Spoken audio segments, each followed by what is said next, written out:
Well, I had several jobs. One of my jobs was that of analyst. I also was an interrogator and indeed briefed the press when we, the CIA, wanted to circulate disinformation on a particular issue. Disinformation is not necessarily a lie. It may be a half-truth. And we would pick out a journalist. I would go do the briefing and hope that he would put the information in print. We would go after these gentlemen. I would be directed to cultivate them, to spend time with them, to socialize with them, and slowly but surely to try to gain their confidence by dolloping out valid information which was true. And then I would drop into a conversation the data that we wanted to get across which might not be true. We were interested in targeting those reporters who could get their material in the New York Times, the Los Angeles Times, and so forth.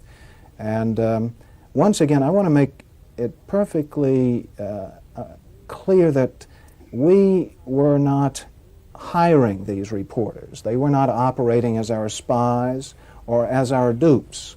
But in a war situation, when there are so few sources of information, a reporter may rely on a CIA contact, and he becomes vulnerable. If I planted a piece of information with a reporter, I would ordinarily then try to create an environment in which he could not check the information.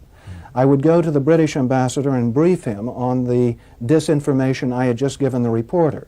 So when the reporter wanted to cross-check what I'd told him with, say, the British ambassador, New Zealand ambassador, or what have you, he would get false confirmation, the same message coming back at him. He'd say, aha, I've got proof that Frank Snepp told me the truth, when in fact what he'd gotten was simply an echo of what I'd given him in the first place via the British ambassador or other of our friendly diplomatic contacts.